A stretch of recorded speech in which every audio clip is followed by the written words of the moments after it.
우리 함께 말씀을 보겠습니다. 창세기 17장 1절부터 22절까지 저 여러분 교독으로 읽도록 하겠습니다. 창세기 17장 1절 제가 먼저 읽습니다. 아브라함이 99세 때에 여호와께서 아브라함에게 나타나서 그에게 이르시되 나는 전능한 하나님이라. 너는 내 앞에서 행하여 완전하라.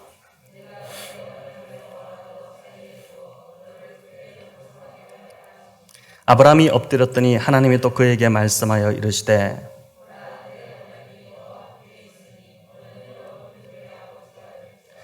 이제후로는 네 이름을 아브라함이라 하지 아니하고 아브라함이라 하리니 이는 내가 너를 여러 민족의 아버지가 되게 함이니라.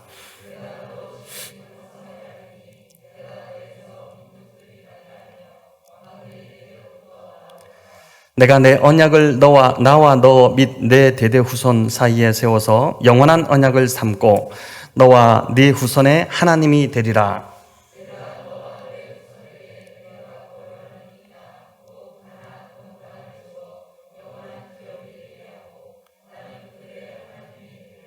하나님이 또 아브라함에게 이르시되 그런즉 너는 내 언약을 지키고 내 후손도 대대로 지키라.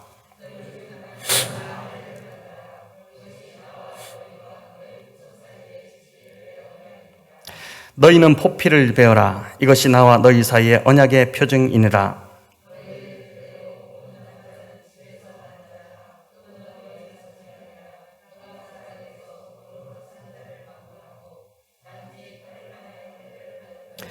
너희 집에서 난 자든지 너희 돈으로 산 자든지 할례를 받아야 하리니 이에 내 언약이 너희 살에 있어 영원한 언약이 되려니와.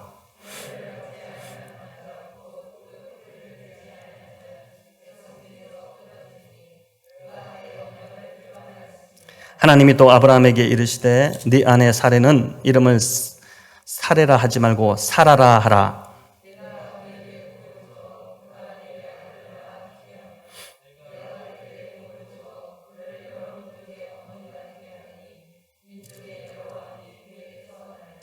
아브라함이 엎드려 웃으며 마음속으로 이르되 100세 된 사람이 어찌 자식을 낳을까? 사라는 90세니 어찌 출산하리요 하고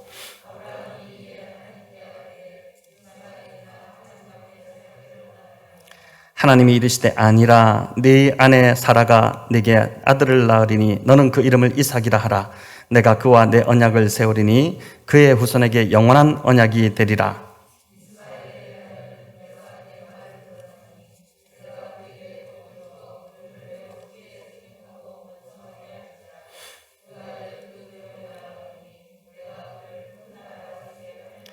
내 언약은 내가 내년 이 시기에 사라가 네게 낳을 이삭과 세우리라. 하나님이 아브라함과 말씀을 마치시고 그를 떠나 올라가셨더라. 아멘. 네, 좀 길게 읽었습니다. 오늘 이제 아브라함이라 하리니라는 제목으로 지난주는 우리가 나를 살피시는 하나님에 대해서 살펴봤는데 오늘은 이제 전능한 하나님 엘샤다이의 하나님에 대해서 우리가 하나님을 만나는 시간을 갖도록 하겠습니다. 우리가 지난주 살펴본 16장의 마지막 절인 그 16절은 이제 하갈이 아브라함에게 이스마엘을 낳을 때에 아브라함이 86세였더라. 이렇게 이제 마쳤습니다. 근데 오늘 17장에서 또 한 번 아브라함의 나이를 언급하는데 아브라함이 99세 때에 하나님께서 그에게 나타나셨다는 것을 알려줍니다. 16장에서 86세 또 17장에서 99세 그러니까 16장과 17장이 한 장 차이인데 13년의 세월이 훌쩍 지나버린 것입니다. 자, 13년 동안 아브라함이 어떻게 지냈을까요? 성경에 언급하지 않아 이제 자세히 우리가 알 수는 없지만 아마 이제 인생 경험이 다들 비슷하기 때문에 이 아브라함이 이스마엘 그 서자로 낳은 이 이스마엘이 크는 것을 보는 낙으로 살지 않았겠습니까? 사라와 하갈의 갈등은 여전했을 것이고 이 두 여자 틈바구니에서 아브라함이 아마 속 꽤나 썩었을 것입니다. 이런 지루한 일상을 보내면서 아브라함은 나이를 점점 더 먹어갔고 마음은 점점 더 약해져 거의 이제 포기 상태에 이르지 않았겠나 싶습니다.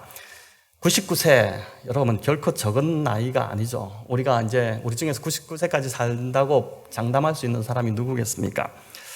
하나님께서 자식을 주신다고 약속하셨으면 빨리 좀 주실 일이지 왜 이렇게 99세까지 주시지 않았던 것일까요? 99세의 나이는 자식을 보기에는 생리적으로 불가능한 나이입니다. 거기에 더해 하나님은 아브라함에게 13년이라는 시간을 더 이제 보내게 하시면서 마음까지도 다 포기하게 하신 것입니다. 육체적으로도 심적으로도 다 포기된 상황. 인간의 모든 가능성이 다 끝나버린 그 시점에 오늘 보니까 하나님께서 드디어 아브라함에게 나타나십니다. 본문 1절에서 하나님은 아브라함에게 나는 전능한 하나님이다. 이렇게 하나님께서 자신의 이름을 소개하십니다. 아브라함은 이제 불가능한 상황인데 하나님은 전능한 하나님이다. 이렇게 소개하시는 것이죠. 보니까 신앙의 여정이 항상 이런 것 같습니다. 불가능해 보이는 상황에서 전능하신 하나님을 만나는 것이 신앙의 시작이라고 할 수 있는 것이죠. 하나님은 왜 아브라함을 이 모든 가능성이 다 끝난 상황까지 몰고 가신 것일까요? 아브라함에게 이제 자녀가 생기는 이 일은 아브라함 개인사를 넘어서는 일이었기 때문에 그렇습니다. 하나님은 이제 아브라함의 후손들을 통해서 새 창조의 역사, 새 인류 구원의 역사를 새롭게 시작하시려는 것이었습니다. 천지 창조가 하나님께서 천지를 창조하셨는데 이 천지 창조가 오직 하나님의 능력으로만 된 것처럼 아브라함을 통해 인류를 구원하시려는 이 새 창조의 역사도 오직 하나님의 능력으로만 이루어진다는 것을 가르쳐 주시는 것입니다. 이 일에 인간이 보탤 수 있는 힘은 아무것도 없다는 것이죠. 마치 예수 그리스도가 인간의 힘이 아닌 성령의 능력으로 잉태하셨던 것처럼 아브라함에게 자녀가 태어나는 것도 오직 하나님의 은혜, 하나님의 능력에 의해서만 이루어진다는 것을 지금 하나님이 그렇게 보여주시고자 하는 것이죠. 성경에 하나님의 이름이 여러 가지가 나옵니다. 엘로힘이라는 이름이 있죠. 여러분 많이 들어보셨을 텐데 강하신 하나님이라는 뜻입니다. 또 여호와라는 이름, 우리가 자주 들었던 스스로 계시는 하나님, 또 구원의 하나님이라는 의미가 이제 있죠. 또 여호와 이레, 미리 보고 준비하시는 하나님, 여호와 니시, 승리의 깃발이 되시는 하나님, 또 여호와 라파, 치료의 하나님, 여호와 샬롬, 평강이신 하나님, 이런 이름들이 있습니다. 우리가 지난주 금요 기도회 때 살펴봤던 한나가 부르짖은 하나님의 이름은 여호와 체바오트라는 이름인데 만군의 여호와 이런 뜻입니다. 오늘 본문에서는 하나님께서 이 많은 이름들 중에 아브라함에게 전능한 하나님으로 자신을 알리십니다. 히브리어로 엘샤다이, 여러분 많이 들어보셨죠? 찬양도 있고 한데 엘샤다이 이런 뜻인데 영어로 God Almighty라는 뜻입니다. 영어만 봐서는 마치 이제 슈퍼히어로 같은 모든 것을 다 처리해주고 불가능을 가능케 해주는 그런 이름처럼 이 하나님의 이름이 들립니다.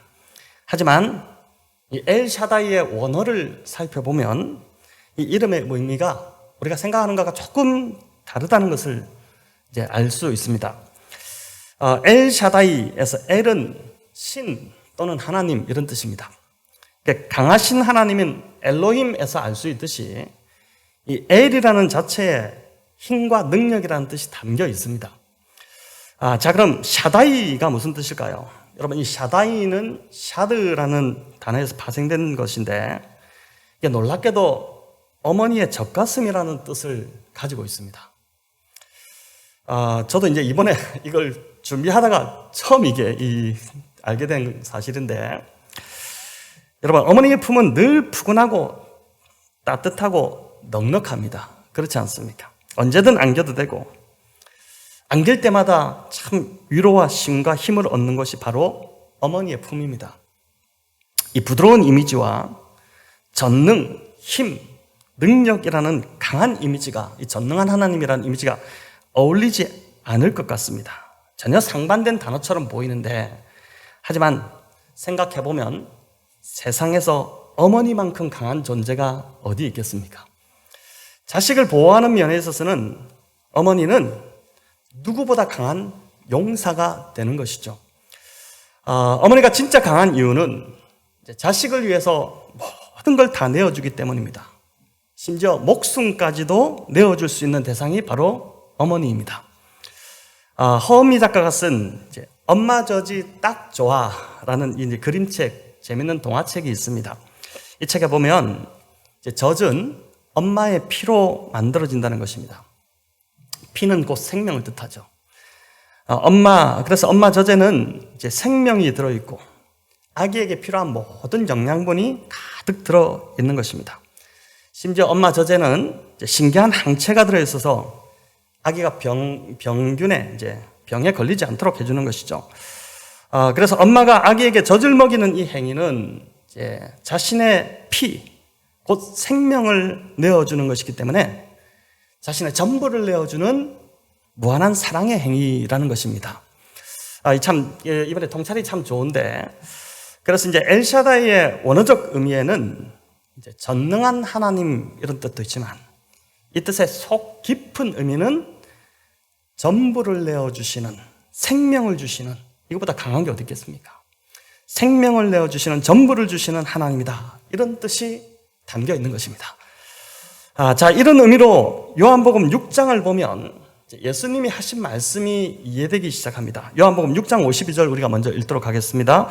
그러므로 유대인들이 서로 다투어 이르되 이 사람이 어찌 능히 자기 살을 우리에게 주어 먹게 하겠느냐. 아멘. 여기 보니까 유대인들이 예수님의 말씀을 이해하지 못해서 어떻게 자기 살을 우리에게 주어서 먹게 하겠느냐 이렇게 했습니다. 그래서 당시 로마인들은 그리스도인들이 모여서 성찬식을 가질 때 그것을 보고, 그 문화를 보고 저 식인종들 이렇게 하면서 식인종 취급을 했던 것입니다.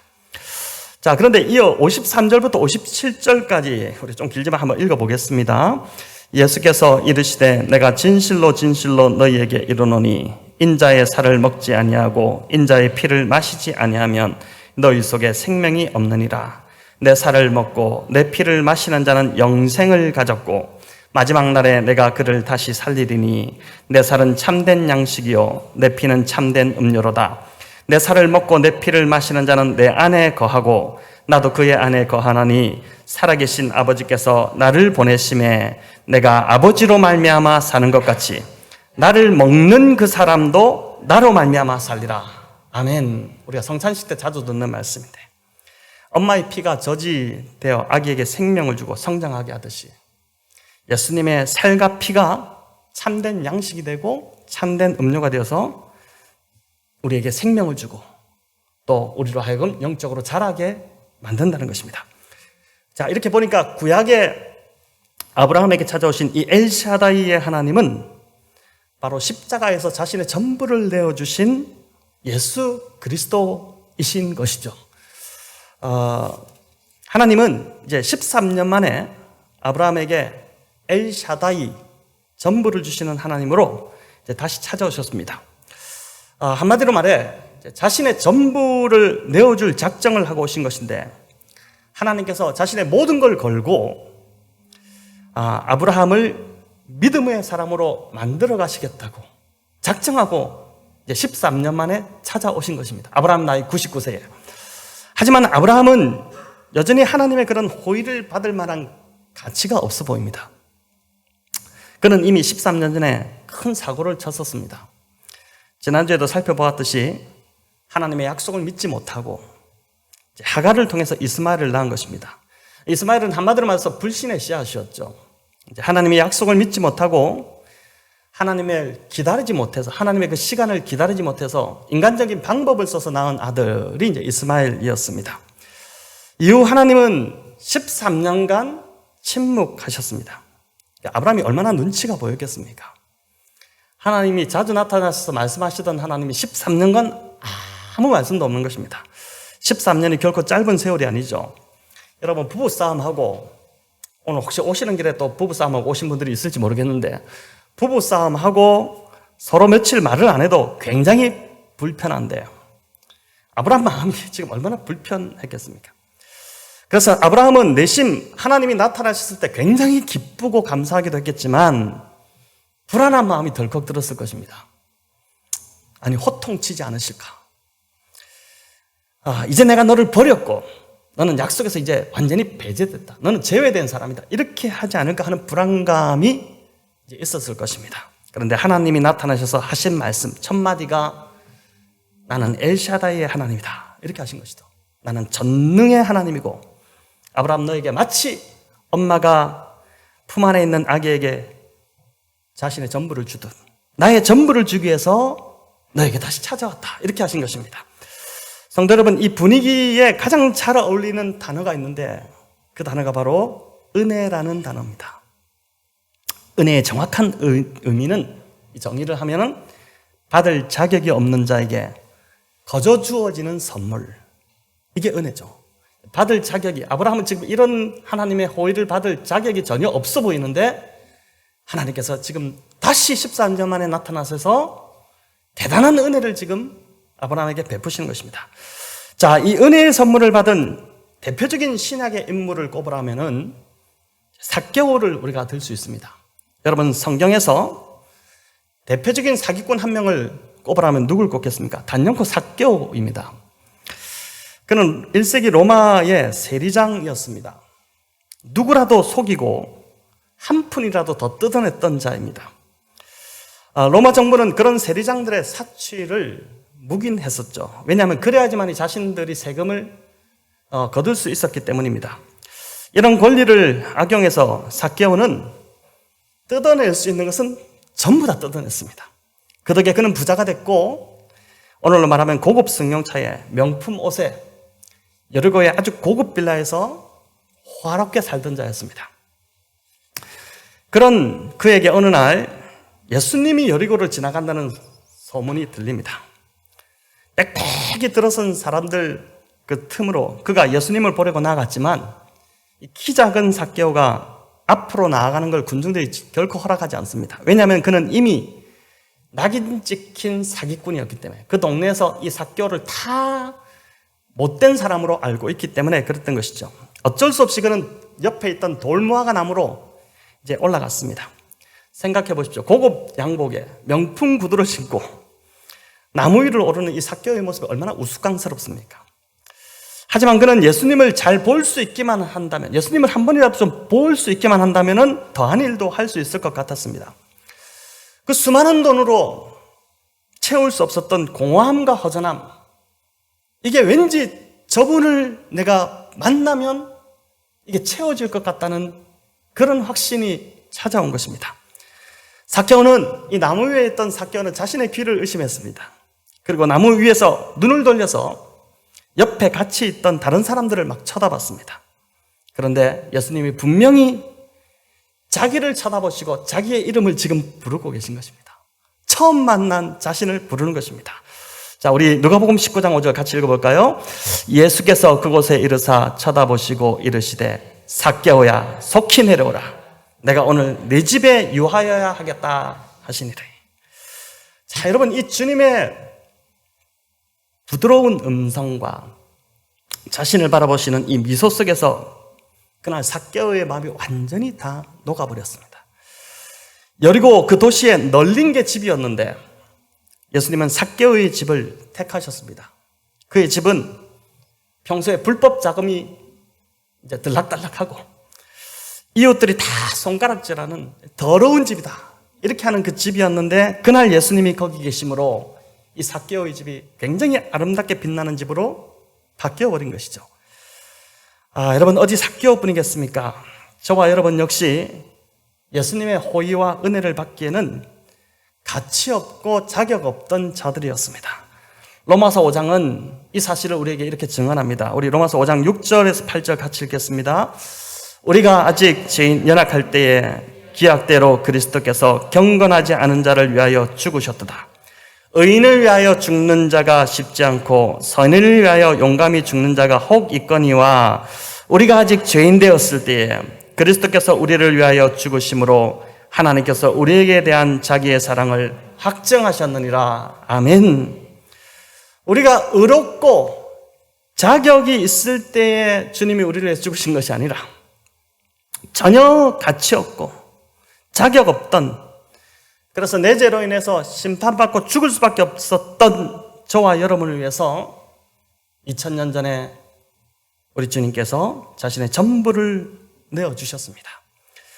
생명을 주시고 전부를 주시는 그 엘샤다이의 하나님으로 오셔서 십자가의 죽으심으로 저와 여러분을 하나님이 얼마나 사랑하셨는지를 보여주신 것입니다. 오늘 본문에서도 하나님이 아브라함을 믿음의 사람으로 세우시려고 작정하셨습니다. 먼저 하나님은 아브라함과 사라의 이름을 바꿔주십니다. 아브라함을 아브라함이라고 하고 그의 아내 사라를 사라로 바꾸셨습니다. 자, 이름은 그 사람이 누구인지 정체성을 나타냅니다. 알려주죠. 또 그 사람이 어떻게 살아야 하는지를 제시합니다. 아브라함의 뜻은 존경받는 아버지 이런 뜻이었습니다. 이제 아브라함은 아부와 람에 이제 합쳐진 건데 아부가 아비하고 람이야. 아비 우리나라 말하고 비슷하죠. 아버지라는 뜻입니다.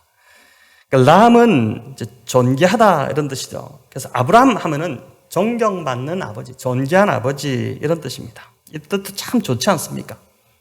자식들에게 또 주변 사람들에게 손가락질 받지 않고 존경받는 자로만 살아가도 성공한 인생입니다. 하지만 하나님은 아브라함에게 바라시는 것이 그 정도 수준이 아니었습니다. 하나님의 기대, 하나님의 꿈이 그 정도가 아니었죠.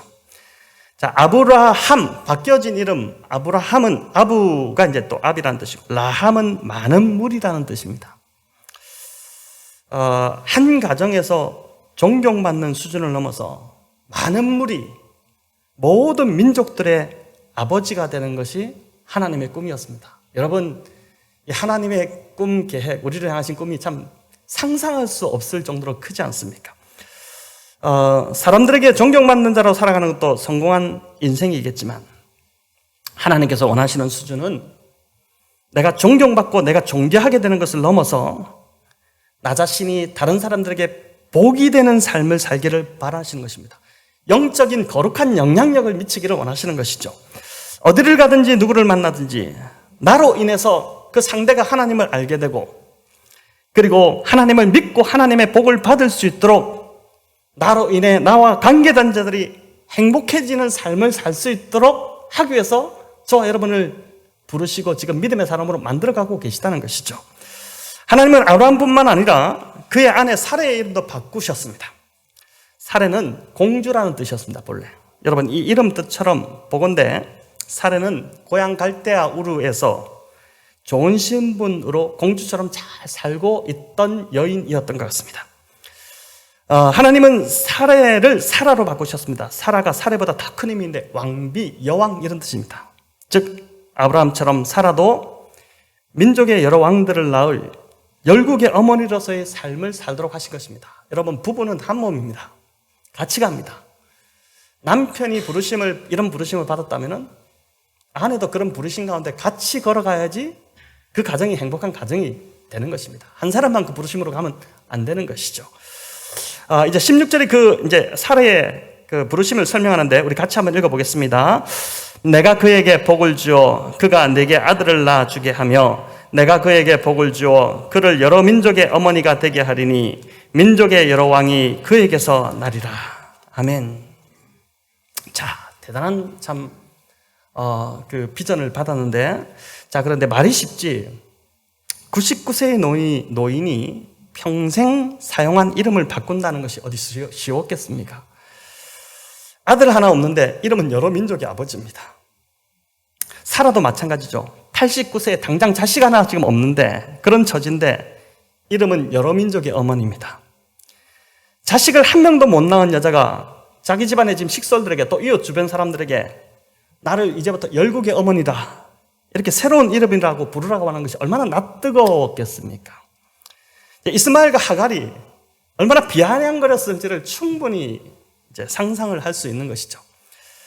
하나님이 이런 처지와 행편을 아셨기 때문에 오늘 이 이름을 바꿔주시면서 엘샤다이의 하나님으로 찾아오신 것입니다.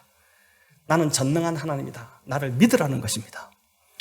내가 나의 전부를 걸고 내가 나의 전부를 주어서 반드시 아브라함을 아브라함으로 사라를 사라로 바꿔 가시겠다는 하나님의 결의를 지금 보여주고 계신 것입니다.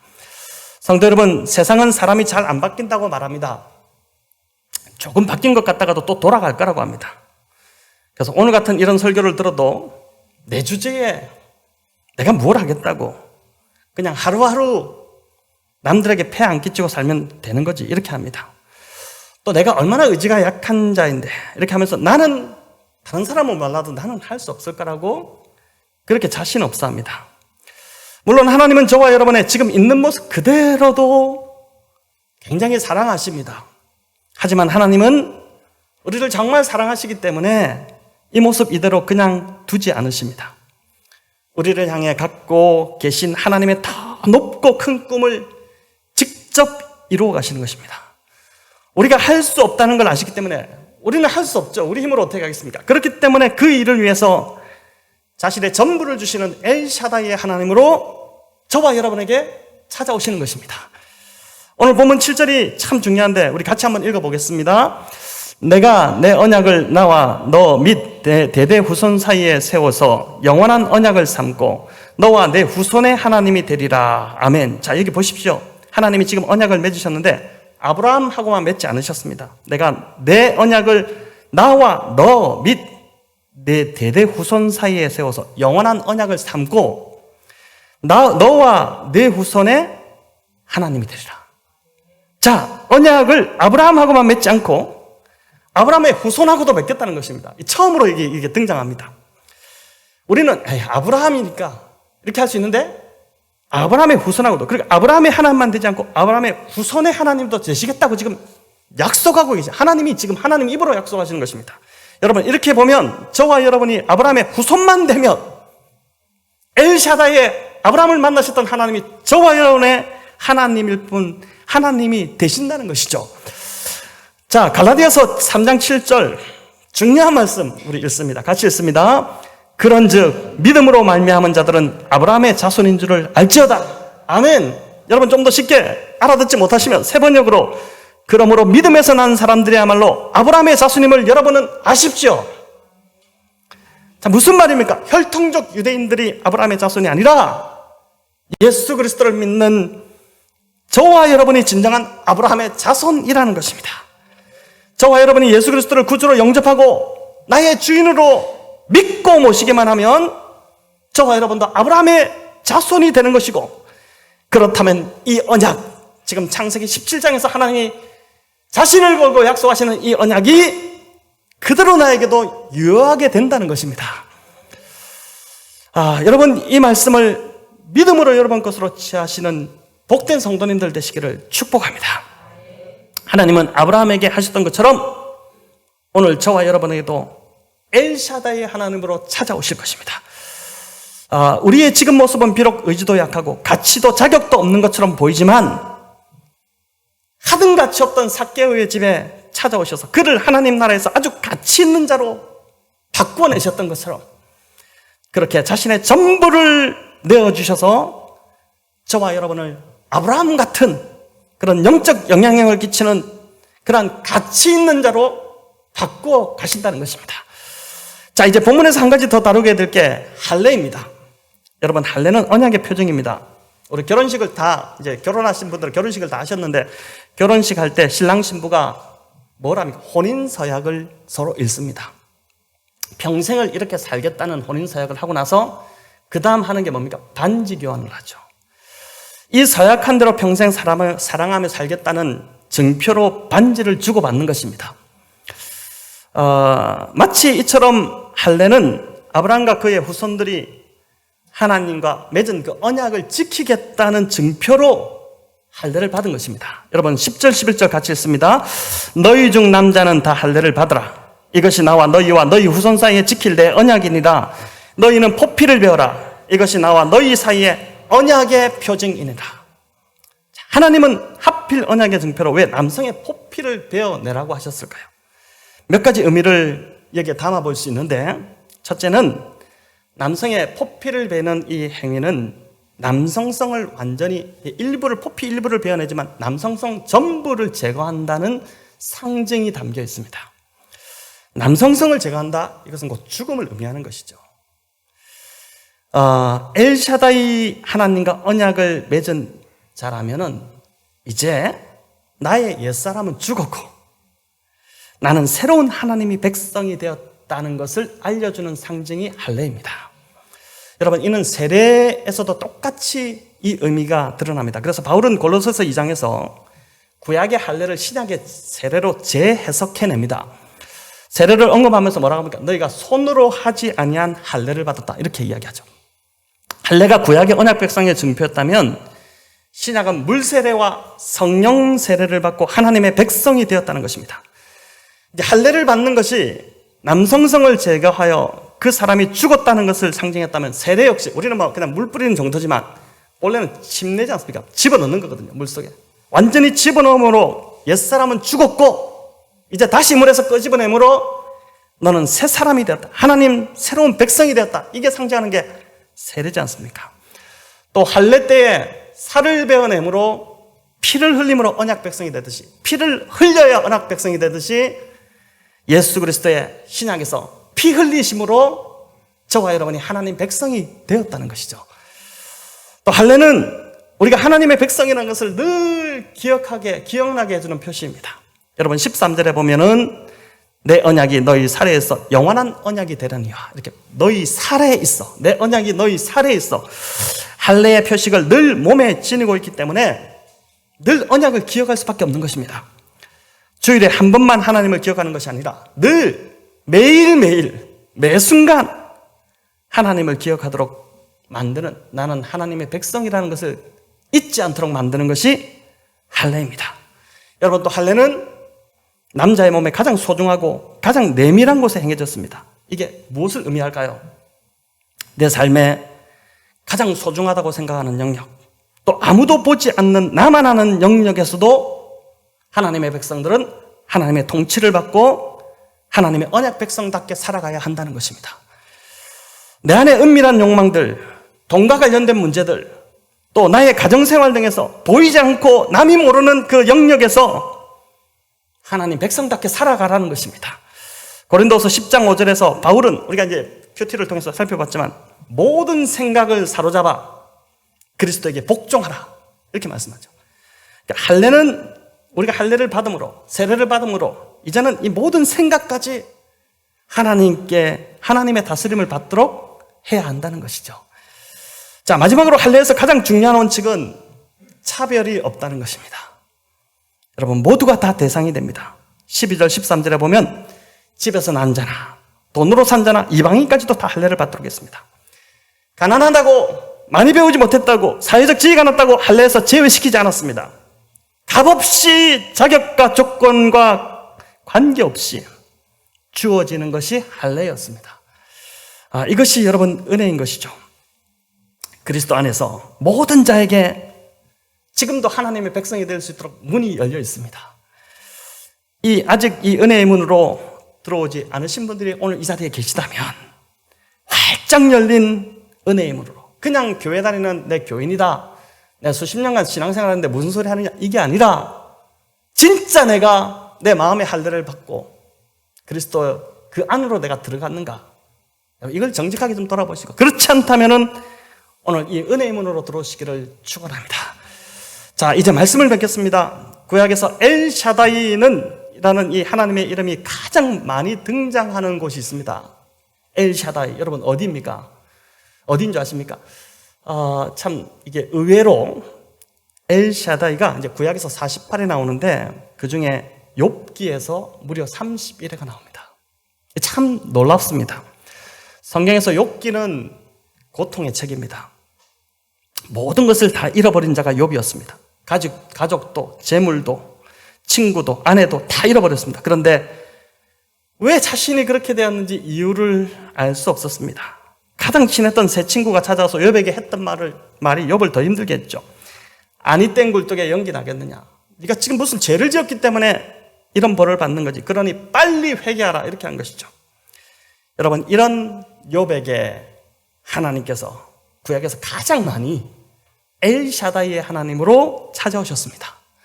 마치 어머니의 품처럼 온통 상처나고 고통 속에 있는 그 욥을 하나님이 그 품에 안으신 것입니다.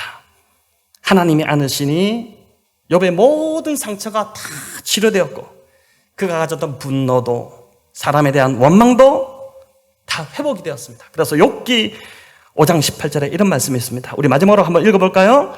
하나님은 아프게 하시다가 싸매시며 상하게 하시다가 그의 손으로 고치시나니. 하나님은 아프게 하시다가 싸매시며 상하게 하시다가 그의 손으로 고치시나니. 욥이 이 엘샤다의 하나님을 만남으로 고통의 터널을 빠져나왔듯이 저와 여러분도 엘샤다의 하나님의 품에 안길 때 지금 이 고통의 시간을 빠져가 나가게 될 줄을 믿습니다.